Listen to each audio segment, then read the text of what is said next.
Imagine pulling on your favorite sweater on a cold morning. Have you ever wondered how a bunch of fluffy sheep's wool transforms into something so soft and wearable?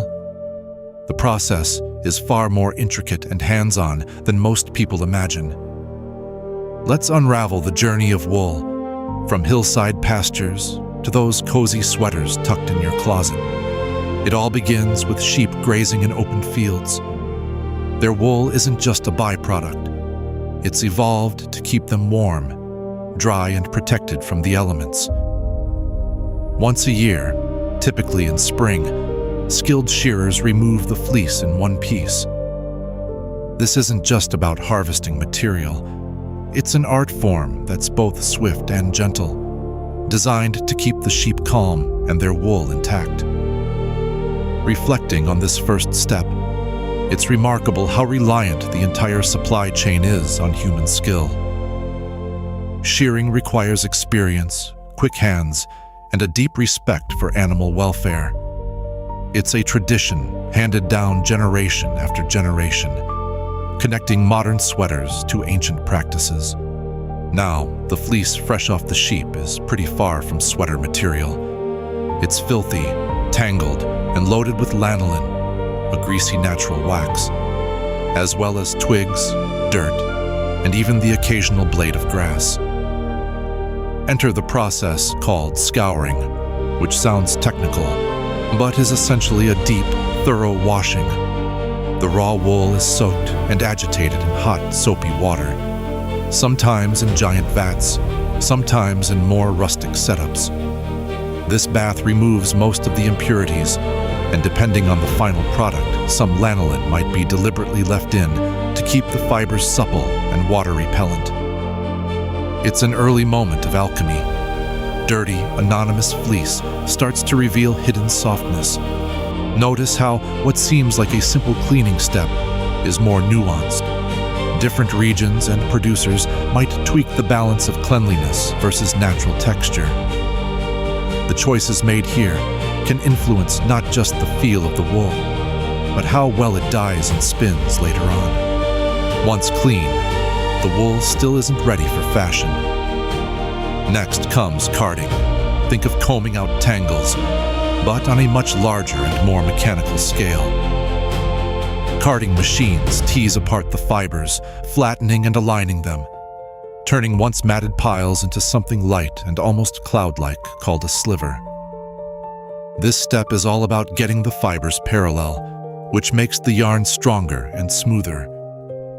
Carding can also blend different colors or even different types of wool, creating endless possibilities for texture and hue. What's fascinating here is how carding marries age-old tools like hand carders and spinning wheels to modern technology. Whether it's done by hand in a cottage industry or by vast rollers in a factory, the goal is the same: untangle, align, and shape. With carded wool in hand, it's time to transform those fibers into yarn, the lifeblood of any knit garment. Spinning is the process that twists these soft wisps into threads strong enough to withstand knitting, washing, and years of wear. There's something almost magical about spinning. The twist is what gives yarn its strength. Too much, and your sweater feels stiff and rough, but too little, and it pulls apart. The direction and tightness of the twist can impact how the finished fabric will look, feel, and even drape. This is where artistry and intention really come into play. Spinners might blend in other fibers, like silk for gloss or nylon for durability. As you picture a spinning wheel humming along or a row of modern spindles in a mill, it's clear just how crucial this step is. Spinning isn't just functional, it's the stage where the personality of the yarn is born. Yarn in hand, the next major step is dyeing. Some wools are left in their natural hue, particularly specialty breeds with beautiful creams, browns, and grays. But most yarn is dyed, either as loose fiber, as finished yarn, or even as completed garments. Dyeing is both science and art. Temperature, time, water quality, and choice of dyes all affect the outcome. Natural dyes might come from plants, roots, or even insects. Synthetic ones offer a vast spectrum of colors and consistency. Each material takes dye differently, creating endless shades and subtlety. Hand-dyed yarn can look almost like a painting, with nuances and variation that make each skein unique. Reflect for a moment on how a sweater's color isn't just a design choice. It carries forward this entire history of materials, chemistry, and creativity. The vibrant blue or deep forest green of a sweater connects us to both ancient dye pots and modern laboratories. Once the yarn is ready, it's time for perhaps the most iconic stage: knitting. This can be done by hand, with needles moving through a familiar rhythm, or it can be handled by sophisticated machines that crank out fabric at impressive speeds. Knitting creates loops from the yarn, interlocking them row by row. The pattern, thickness, and style all shape the final look and feel, whether it's a chunky cable knit pullover or a fine, lightweight cardigan. Even the most tech-driven sweater factories owe their existence to the ingenuity of early knitters who figured out ways to bind yarn into durable, stretchy fabric. Consider how this single process, looping yarn together, enables endless design flexibility. From simple scarves to architectural sweaters with elaborate designs, knitting is a true blend of geometry, creativity, and tradition. After knitting, the sweater still isn't quite finished. Garments are assembled, side seams joined, sleeves set in using skilled hands or sewing machines.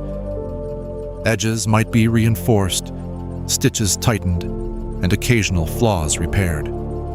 The sweater is then washed, shaped, and sometimes lightly brushed to enhance softness and surface texture. This finishing stage is about introducing the final polish. Blocking and shaping ensure that sweaters keep their form and fit, while careful inspection ensures quality. Sometimes, sweaters are gently brushed to raise the nap, creating that famously cozy surface. Other times, they're pressed flat for crispness. It's easy to overlook, but this last stretch transforms a pile of knit fabric into something wearable, beautiful, and durable. By the time it's folded and stacked on a shelf, the sweater's journey has spanned months and many hands. Each stage, from sheep to scouring, carding to spinning, dyeing to knitting and beyond, carries choices, skill, and hidden stories.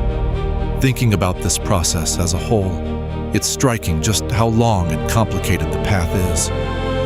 Hundreds of years ago, making a single sweater could take many months and required the intimate work of entire communities.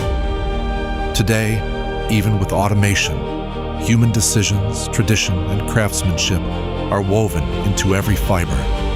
And yet, despite all this effort, the core goal remains unchanged: to transform the humble gift of wool into something that keeps us warm, comfortable, and connected to both land and history. This journey also prompts bigger questions about our relationship to clothing. When you pick out a sweater, you're not just choosing a color or texture. You're participating in a centuries-old tradition that links animals, people, chemistry, technology, and art.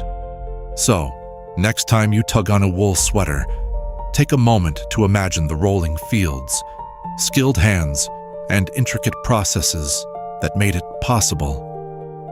The story of wool is not just the story of a fiber, it's the story of transformation, ingenuity, and the warmth that comes from bringing people and nature together. And that is how the chaos of raw fleece becomes comfort and style, one thoughtful step at a time.